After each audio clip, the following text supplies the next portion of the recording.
Hello guys, welcome to our channel. आज हम discuss करने वाले हैं आपके M1R5 प्रैक्टिकल एग्जाम्स के लिए, जो कि ओ लेवल के हैं, आपके फरवरी मंथ में होने वाले हैं। तो उनकी तैयारी आपको कैसे करनी चाहिए, क्या क्या चीज़ें आपको पढ़ना है, जैसा कि हम आपको बताएंगे। कुछ फाइल्स हैं जो अगली बार पेपर में एज इट इज क्वेश्चंस आए हुए थे, तो उनके बारे में हम यहाँ पर चर्चा कर रहे होंगे। तो अभी तक अगर आप हमारे चैनल पे पहली बार आए हुए हैं तो चैनल को सब्सक्राइब कर लीजिएगा, और वीडियो इन्फॉर्मेटिव लगे तो एक लाइक जरूर दे दीजिएगा। चलिए स्टार्ट करते हैं। जैसा कि हम देखेंगे यहाँ पर जो फाइलें हैं, जैसे मैं एक फाइल अभी ओपन कर ले रही हूँ। मैंने लिब्रे ऑफिस राइटर ओपन करा है सबसे पहले, ठीक है। अब मैं राइटर क्यों ओपन कर रही हूँ, क्योंकि आपको बता दें कि आपके M1 के प्रैक्टिकल एग्जाम में आपको 3 क्वेश्चन आते हैं। कितने क्वेश्चन आते हैं? 3 क्वेश्चन आते हैं आपके 40-40 नंबर के, और उसमें से कोई 2 करने होते हैं। तो एक क्वेश्चन आपका लिब्रे ऑफिस राइटर से आएगा, और एक क्वेश्चन आपके लिब्रे ऑफिस कैल्क से आएगा, और एक क्वेश्चन आपके लिब्रे ऑफिस इम्प्रेस से आएगा। तो जरा देखेंगे यहाँ पर कि कौन से पेपर आपके यहाँ पर इंपॉर्टेंट हो। ध्यान देंगे, जैसे कि एक टेबल बनी हुई है, ये टेबल एग्जाम में पूछी गई थी। तो आपको क्या करना होता है, राइटर के मीनूज में आपको जाना होता है, जो आपके मोस्ट इम्पॉर्टेंट होते हैं उनके बारे में, और फिर उन्हीं टेबल पे आपको प्रिपरेशन करनी होती है। जैसे कि अगर हम बात कर लेते हैं, तो मैंने यहाँ पे टेबल में एंट्री करी हुई है, जैसे आप देख सकते हैं कॉलम 1 कॉलम 2 करके। तो ये टेबल कैसे इंसर्ट करनी है, सबसे बड़ा क्वेश्चन आता है टेबल इंसर्टिंग का। तो आपके जो राइटर के अंदर टेबल मीनू है, ये मोस्ट इंपॉर्टेंट है। अगर हम बात कर रहे होते हैं किसी पैराग्राफ के बारे में, तो जैसा कि पैराग्राफ आपको दिया गया है, कुछ इस तरह का पैराग्राफ एग्जाम में आते हैं। तो आपको स्क्रीन पे क्लियरली दिख रही होगी पैराग्राफ। अब यहाँ पे मुझे जैसे कि बोल्ड करना है, तो पूछ लेंगे कि MS वर्ड को बोल्ड करके दिखाइए। किसी प्रॉपर टेक्स्ट को हाईलाइट करना हुआ, तो फिर किसी प्रॉपर टेक्स्ट को हम हाईलाइट कर सकते हैं। जैसे नेम मल्टी, ठीक है, टूल, इसको हम सेलेक्ट कर रहे हैं और इसको हमने कर दिया यहाँ से हाईलाइट, सो डैट इस तरह से आप देख सकते हैं। देखिए मल्टीपल चीज़ें पूछी जाती हैं, जैसे कि सबस्क्रिप्ट सुपरस्क्रिप्ट हो गया, या इस पूरे टेबल को सेलेक्ट करना है आपको, और सेलेक्ट करने के बाद फॉन्ट का स्टाइल बदलना होता है। क्या बदलना होता है? फॉन्ट का स्टाइल बदलना होता है। ये बहुत ज़रूरी चीज़ें होती हैं जो आपको पढ़नी है और समझनी है। इसके बाद हम देख रहे होते हैं, अगर आपके फॉन्ट में, तो देखो ल्यूसिडा एग्जाम में कई बार पूछा गया है। लाइब्रेशन सरीफ तो बाय डिफॉल्ट होता ही है, आपको वो भी जान के रखना है। और यहाँ से जूम लेवल में थोड़ा सा इंक्रीज कर दे रही हूँ, तो आपको मैं प्रॉपरली दिखा दूँ। देखिए ये होता है आपका ल्यूसिडा कैलीग्राफी, एक फॉन्ट स्टाइल, ठीक है। आपका बाय डिफॉल्ट पैराग्राफ स्टाइल भी आप चेंज कर सकते हो, ठीक है। सो जैसा क्वेश्चन करे आपको वैसा रिस्पॉन्स करना है। एक चीज़ और बता दें आपको कि जब आप प्रैक्टिकल एग्जाम देने जाओगे, तो वहाँ पर शॉर्टकट कीज काम नहीं करती हैं, ठीक है। तो कोशिश करिए कि प्रैक्टिकल में आपको सारी चीज़ें जो है आप मीनूज के द्वारा करें। जाके आपके जो 12 मीनू होते हैं राइटर के अंदर, उनमें सारे काम आपको कैसे करने हैं, मीनू पर जाके पढ़ लेना है कौन से ऑप्शन किस मीनू के अंदर आपको मिलने वाला है। और जो वहाँ पर एप्लीकेशन मिलेगा वो कस्टमाइज तरीके से होता है, आपको उतने ही ऑप्शन दिए जाते हैं जितना आपको प्रैक्टिकल क्वेश्चंस में अप्लाई करना होता है, ठीक है।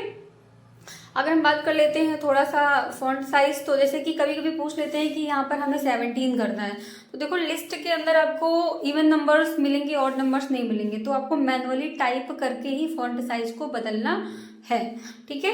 तो ये तो हो गया बेसिक सा राइटर के कुछ चीज़ें। और अगर हम बात करते हैं तो टेबल मेनू से इंसर्ट टेबल हम कैसे इंसर्ट करा सकते हैं, ठीक है। शॉर्टकट की जैसे कि Ctrl+F12 होती है, तो ये वाइवा में पूछ सकते हैं आपसे। किसमें पूछ सकते हैं? वाइवा में पूछ सकते हैं, ठीक है। अब आगे हम बात कर रहे होते हैं अगर थोड़ा सा फॉर्मेट मेनू, तो देखो फॉर्मेट मेनू मोस्ट इंपॉर्टेंट है आपके पेपर को लेकर, ठीक है। और इसके अंदर जो टेक्स्ट का ऑप्शन आता है, जैसे बोल्ड, इटैलिक, अंडरलाइन, ये सारे ऑप्शंस हो गए। अब एक बार जाएंगे देखेंगे यहाँ पे ये, ठीक है, ये सारे ऑप्शन अंडरलाइन वगैरह, subscript superscript, lower case, cycle case, ठीक है, ये सारे ऑप्शन आप पढ़ लीजिएगा इजीली। फिर हम बात करते हैं स्पेसिंग, तो स्पेसिंग एग्जाम में खूब पूछते हैं प्रैक्टिकल एग्जाम में आपको करने के लिए कि भाई इतनी लाइन स्पेसिंग करनी है सेकंड पैराग्राफ में, थर्ड पैराग्राफ में, तो आपको प्रॉपर लाइन स्पेसिंग पता होनी चाहिए, ठीक है। आगे बात कर रहे होते हैं तो टेक्स्ट का अलाइनमेंट आपको कितने अलाइनमेंट पता होने चाहिए, लेफ्ट, सेंटर, राइट, जस्टिफाई। तो ये चीज़ आप पढ़ के रखिएगा। आगे बात कर लेते हैं। तो फाइल मेनू में चीज़ें हैं बहुत सारी, लेकिन आपको जो है मेनूज़ के नाम जरूर याद करके जाने हैं अच्छे से, और हर एक ऑप्शन को पढ़ के जाना है, ताकि आपको पता रहे कि किस मेनू में कौन सा ऑप्शन आता है। जैसे कि मैंने फाइल का दिखाया आपको, ठीक है, एक्सपोर्ट एज वगैरह है यहाँ पे, अच्छे से देख लीजिएगा, वाइवा में क्वेश्चन कर सकते हैं इनसे। आगे बात कर रहे होंगे एडिट में, तो एडिट में देखो अंडू रीडू तो हमें शॉर्टकट की अप्लाई करनी नहीं है, और वहाँ पे हमें इतना गलत काम भी नहीं करना है कि हमें बार बार अंडू या रीडू की आवश्यकता हो। तो कोशिश करिएगा आपको वहाँ पर एक बार में जो चीज़ें टाइप कर ले वही। हाँ, कभी कभी अनफॉर्मेटेड जो है पेस्ट करना होता है, कहते हैं पहले हाईलाइट करो फिर उसको अनफॉर्मेट तरीके से पेस्ट करो। तो उसके लिए क्या करना होगा आपको, तो उसके लिए आपको इजीली जो है ऐसे सेलेक्ट करिएगा, सेलेक्टेड कोई भी फॉन्ट होगा, जैसे मैंने नेम मल्टी टूल्स, इस पर मैंने हाईलाइटर लगाया है। अभी मैं क्या करूँगी, इसको करूँगी कॉपी, और कॉपी करने के बाद मैं क्या कर रही होंगी, पेस्ट स्पेशल में जाके अनफॉर्मेटेड पे क्लिक कर रही हूँ। तो देखो यहाँ पर पेस्ट पे क्लिक किया तो सिर्फ टेक्स्ट पेस्ट हुआ, ठीक है, यहाँ पर हाईलाइटिंग पॉइंट पेस्ट नहीं हुआ है, ठीक है। तो ये चीज़ हमें ध्यान में रखनी है, ओके। सो इस तरह से होता है। यहाँ पर देखेंगे ये हाईलाइट है और ये विदाउट हाईलाइट, क्योंकि मैंने इसको जो फॉर्मेट किया था तब मैंने इसको अनफॉर्मेटेड टेक्स्ट से पेस्ट किया था, ओके। अभी अगर हम और भी क्वेरीज करते हैं तो पैराग्राफ आप रेडी करके जाइएगा। हम तो कहेंगे कि 2-3 पैराग्राफ आप अच्छे से पढ़ लीजिए जो ओल्ड पेपर्स में आए हुए हैं। अगली वीडियो में हम आपको कुछ ओरिजिनल पेपर्स दिखा देंगे कि कैसे पैराग्राफ पूछे जाते हैं एग्जाम में, ठीक है। तो उन पैराग्राफ्स की आपको टाइपिंग करके बढ़िया सी प्रैक्टिस कर लेनी है, ताकि आप राइटर वाला जो सेक्शन है क्वेश्चन नंबर 1 जो है वो अटैम्प्ट कर सकें, ठीक है। आगे बात कर रहे होंगे हम, एक कैल्क का क्वेश्चन भी हम करके दिखा देते हैं आपको लिब्रे ऑफिस कैल्क से, क्योंकि 3 क्वेश्चन जैसा कि मैंने बताया कि एक M1 से आता है, और एक आपके मतलब राइटर से आता है, और एक कैल्क से आता है, और एक इम्प्रेस से आता है। तो अभी जो है हम बात कर लेते हैं कैल्क में, ठीक है। कैल्क में क्या चीज़ें होती हैं तो ध्यान देंगे यहाँ पर, ठीक है। ये मैंने कैल्क लिब्रे ऑफिस कैल्क खोल दिया है। एक्सटेंशन नेम सभी को पता है, .ods होता है, ओपन डॉक्यूमेंट स्प्रेड शीट, ठीक है। यहाँ पर नंबर ऑफ टोटल कॉलम्स याद रखिएगा, नंबर ऑफ टोटल रोज याद रखिएगा, पूछ सकते हैं। फिलहाल इतना डीप में नहीं जाएंगे, बट क्वेरी कर सकते हैं, तो आप रेडी रहिएगा क्वेरी के लिए। आगे बात करेंगे, मैं थोड़ा सा यहाँ पर डेटा वैलिडेशन बताना चाहूँगी, और साथ ही साथ मैं आपको ये भी कहना चाहूँगी कि आप सम, एवरेज, यानी जितने भी फंक्शन पढ़ाए गए हैं याद करिए, आपको फंक्शन पढ़ाए गए हैं सारे, ठीक है। सम फंक्शन हो गया, एवरेज निकालना हो गया, काउंट फंक्शन हो गया, फिर हमने जब रिजल्ट बनवाया था तो याद करो मैंने टोटल निकलवाया था, परसेंटेज निकलवाया था, ठीक है। तो उन सब चीज़ों को अच्छे से निकाल के सीख लेना है। हो सकता है TA, DH, RA, total, percentage, grade, ठीक है, ये सारी चीज़ें पूछी जा सकती है एग्जाम में, ओके। आगे हम बात कर रहे होते हैं डेटा वैलिडेशन क्या होता है। देखो डेटा वैलिडेशन का एक बार क्वेश्चन भी आया है एग्जाम में एज वैलिडिटी के लिए। तो हमें बेसिक से एक टेबल बनानी है, ठीक है, और क्या कर लेना है, इसकी फॉर्मेटिंग कर लेनी है, यानी कि मैं थोड़ा सा बॉर्डर लगा लेती हूँ इसमें, ठीक है। तो मैंने यहाँ से क्या लिया, बॉर्डर को लगा दिया। अब बॉर्डर लगाने के बाद क्या होगा, अब यहाँ पर मैं एंट्री कर लूँगी, कुछ बेसिक सी एंट्रीज हैं, जैसे कि हम यहाँ पे ले लेते हैं नेम, और हमने ले लिया यहाँ पर एज, फिर हमने ले लिया यहाँ पर, ठीक है, रिजल्ट, या फिर अभी मैं चेंज भी कर दूंगी इस डेटा को, ओके। सो डैट यहाँ पे बेसिक सा नेम जो है डाल लेंगे कुछ, ठीक है। आपको मैनुअली डेटाबेस रेडी कर लेना है फटाफट, जो भी चीज़ें टाइप करनी है वो चीज़ें टाइप करके, कुछ मैंने स्टूडेंट्स के नेम जो है यहाँ पर फिल आउट कर लिया है। अब आपको एज, देखो एज आपको फिल आउट नहीं करना है, फिलहाल मैं अभी फिल कर दे रही हूँ बेसिकली। तो देखो अभी कोई रिस्ट्रिक्शन नहीं आ रहा है यहाँ पर एज को फिल आउट करने में, देखो मैं कर रही हूँ तो कोई भी दिक्कत नहीं हो रही है। ये मैनुअली कह सकते हैं टाइपिंग बेस्ड चीज़ें हो गई कि बस मैं नंबर डाल रही हूँ, तो इस तरह से मैंने नंबर डाल दिया। लेकिन मैं चाहती हूँ कि इन्हीं नंबर्स को कंडीशन के अकॉर्डिंग डालना हो, ठीक है। मैं एक ऐसी कंडीशन लगा दूँ कि यहाँ पर चीज़ें आपको वार्निंग दें कि आप वैल्यू छोटी डाल रहे हो या वैल्यू बड़ी डाल रहे हो। तो आपको डेटा वैलिडेशन पे जाना होता है, और यहाँ पे कुछ एक तरह से इनपुट हेल्प निकल के आता है। तो पहले हमें क्या करना होता है, यहाँ से वार्निंग सेट करनी होती है, ठीक है। वार्निंग के बाद हमें टाइटल में क्या चाहिए, तो हम वो जो है इंटर एज या फिर कुछ भी एक वार्निंग का दे देंगे टाइटल, ठीक है। और एक एरर मैसेज भी दे देंगे कि कैसा आएगा। तो मैं इनवैलिड डेटा करके कुछ भी आप एक एरर मैसेज यहाँ पर टाइप कर सकते हो। ठीक है, तो मैंने यहाँ पर इनवैलिड डेटा लिख दिया। तो फिलहाल ये कोर्स तो आप किसी भी जगह पे कर सकते हो, देखिए आपकी जो वर्क शीट होती है वहाँ पर कर सकते हो। शो इनपुट कर लेंगे ताकि जैसे माउस क्लिक करें तो कुछ इनपुट शो हो, तो आप यहाँ से शो इनपुट भी कर सकते हो। वन सेल इज सेलेक्टेड, जब हम सेल को सेलेक्ट करें तो शो हो। ठीक है, एक चीज़ और बताना चाहेंगे, आपको क्राइटेरिया भी चूज करनी होती है। ठीक है, तो यहाँ पे हमें क्या करना होता है, क्राइटेरिया में ऑल वैल्यूज है तो हमें क्या करना होता है, यहाँ से होल वैल्यू चेंज करनी, क्योंकि हम एज डाल रहे हैं। तो यहाँ पे क्या कर लेंगे, हम होल वैल्यू को चूज कर लेंगे। ठीक है, तो अभी मैं क्या करती हूँ, यहाँ पर होल वैल्यू चेंज करती हूँ। इक्वल टू है, मैं यहाँ पे ग्रेटर देन लगाऊंगी क्योंकि क्वेश्चन में कहा गया आप कितना ग्रेटर देन, 25 ग्रेटर देन हम लिख लेते हैं। ठीक है, क्वेश्चन आया था 24 25 का ग्रेटर देन, यानी इससे बड़ी वैल्यू ही एक्सेप्ट करेगी, इससे नीचे की वैल्यू एक्सेप्ट नहीं कर सकती है। तो इस तरह से क्राइटेरिया हमें क्या करना होता है, फिल कर लेना होता है। तो इस तरह से आप किसी भी सेल को सेलेक्ट करना, जैसे कि यहाँ पे सेलेक्ट करेंगे और फिर यहाँ पे हम डेटाबेस को डालेंगे।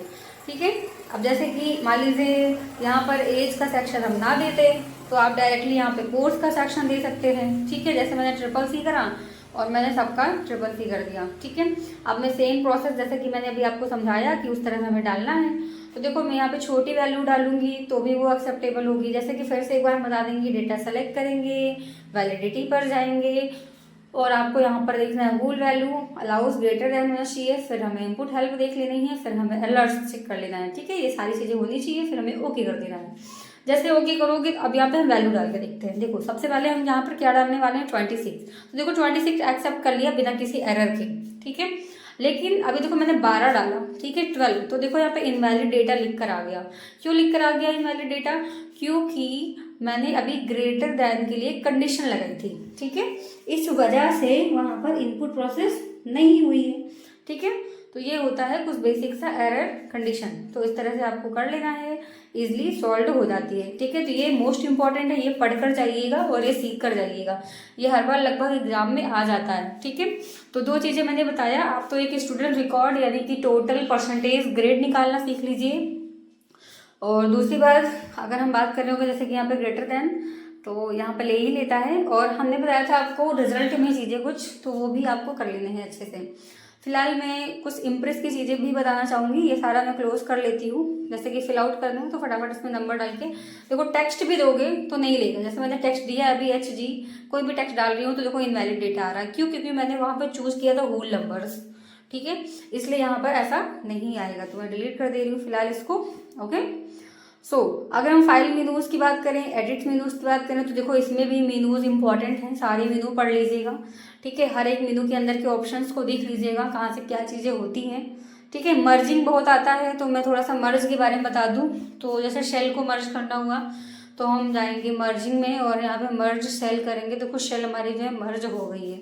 ठीक है, अगर मर्ज सेल एंड सेंटर का तो सेंटर भी हो जाता। अब मैं यहाँ पे कुछ चीज़ें लिखना चाह रही हूँ तो वो बेसिकली हम यहाँ पे लिख भी पाएंगे। जैसे हमने लिख दिया स्टूडेंट डेटा, या फिर हम लिख सकते हैं रिकॉर्ड। ठीक है, हमने यहाँ पे लिख दिया रिकॉर्ड। ओके, अब इसे हमें सेंट्रलाइज करना है तो हम यहाँ से सेंटर अलाइनमेंट भी सेट कर देंगे, हाईलाइट कर देंगे, कलर चेंज कर देंगे। ठीक है, इतनी सारी चीज़ें बोल्ड भी कर देंगे थोड़ा सा, तो हमने यहाँ पे कंट्रोल B करके या बोल्ड ऑप्शन से जाके बोल्ड भी कर सकते हैं। ठीक है, तो ये बेसिक से एडिटिंग मैंने बताई आपको कैल्क में चीज़ें यूज़ करके, आप इससे अच्छे से पढ़ लीजिएगा। अब हम बात कर रहे होते हैं थोड़ा सा इम्प्रेस के बारे में। तो देखो इम्प्रेस आपको 2 ही क्वेश्चन अटैम्प्ट करना है, या तो आप राइटर और कैल्क अटैम्प्ट कर लीजिएगा, या तो आप राइटर और इम्प्रेस अटैम्प्ट कर लीजिएगा, या तो आप कैल्क और इम्प्रेस अटैम्प्ट कर लीजिएगा। इम्प्रेस तभी अटैम्प्ट करिएगा जब आपको चीज़ें आती हों, क्योंकि हमें 2 ही क्वेश्चन अटैम्प्ट करने होते हैं। ठीक है, तो राइटर कैल्क इम्प्रेस में आपको कोई एक छोड़ना होता है, तो कोई एक छोड़ के आपको कोई 2 अटैम्प्ट करने होते हैं। ठीक है, अब यहाँ पर देखेंगे स्लाइडिंग के लिए, तो ये साइड में जो राइट क्लिक करने के बाद ऑप्शन खुलते हैं, cut, copy, new slide, duplicate slide, rename, hiding. ठीक है, आगे लेआउट सेक्शन वगैरह हैं। तो सबसे पहले तो स्लाइडें बनाने के लिए कहता है कि कोई 3 स्लाइड बनाइए, कोई 4 स्लाइड बनाइए, कोई 5 स्लाइड बनाइए। तो वहाँ पर आपको ऑप्शन मिलेगा, वहां से आपको जाना है और न्यू स्लाइड पे क्लिक करते रहना है। तो यहाँ से आपको कितनी सारी न्यू स्लाइड बन गई। आपको डुप्लीकेट स्लाइड चाहो तो डुप्लीकेट स्लाइड बना सकते हो, एडिटिंग कम करनी पड़ेगी, किसी एक स्लाइड में एडिटिंग कर लेना और फिर क्या करना, उसकी डुप्लीकेट स्लाइड बना देना।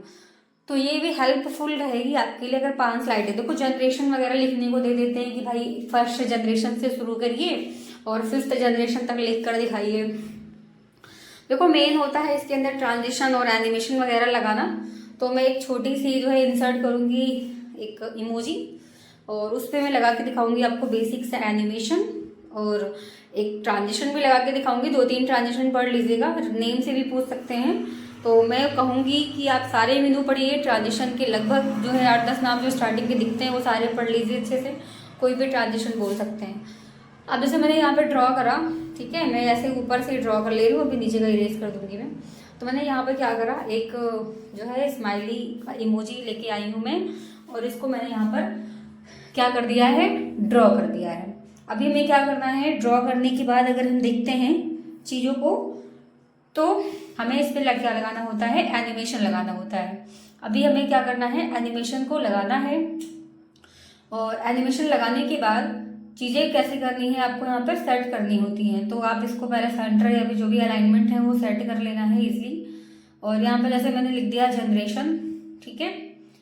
जनरेशन लिखने के बाद में नीचे वाले में, क्योंकि एक टाइटल होता है एक कंटेंट स्लाइड होता है, ये लेआउट्स होते हैं। आप लेआउट्स को इरेज करके अपने अकॉर्डिंग लेआउट्स भी ला सकते हो, ठीक है। पीछे का मैंने इरेज कर दिया है, अभी ये भी इरेज कर दे रही हूँ। सिर्फ मेरे पास जो है एक स्लाइड है और एक इमोजी है। अब मैं क्या लगाने वाली हूँ उस पर, पहले सबसे पहले यहाँ पर जाऊंगी और यहाँ से लगाऊंगी ट्रांजिशन। देखो ट्रांजिशन में वाइप, व्हील, अनकवर, बार्स, ऐसे बहुत सारे ट्रांजिशन अवेलेबल है। कोई 1-2 लगा के आप देख लीजिएगा, जैसे ये मैंने लगा दिया। लगा दोगे उसके बाद फिर आपको क्या करना है, इसमें भी आना है, और यहाँ पे भी मैंने एक चेक बॉक्स का ट्रांजिशन लगा दिया। अब हमें कंटेंट को सेलेक्ट करना है, इमोजी सेलेक्ट करा और हम जाएंगे एनिमेशन पे, और एनिमेशन में ऐड पे क्लिक करेंगे। कहाँ पे क्लिक करेंगे, ऐड पे। और ऐड पे क्लिक करने के बाद यहाँ पे देखो हमें क्या करना है, एंट्रेंस है, ठीक है, आउटिंग है, एग्जिस्टिंग है, तो कई सारे आते हैं, आपको एक एनिमेशन लगा देना है। उसके बाद आपको क्या करना है, जनरेशन के कंटेंट को चूज करना है और यहाँ पे भी एनिमेशन लगा देना है। फिर हम यहाँ पे बेसिक से लिख लेते हैं, जैसे कि first, second generation, third generation. देखो यहाँ पे फॉन्ट साइज भी ये इंक्रीज डिक्रीज हो रहे हैं, तो आप चेंज कर सकते हो। आगे 5th जनरेशन। अभी क्या करना है, इन जनरेशन को सेलेक्ट करना है, ठीक है, ऑल सेलेक्ट एक बार में, और यहाँ से जाओ और देखो एक बार में मैंने सारे को लगा दिया, एक बार में सारे शो हो रहे। अगर चाहो 1-1 शो हो तो आप 1-1 सेलेक्ट करके लगाओगे तो फिर 1-1 डिस्प्ले करेगा, ठीक है। जब जितना एक बार में सेलेक्ट कर लोगे सेम एनिमेशन सब पे लग जाएगी, एक समय पर शो करेंगी वो, ठीक है।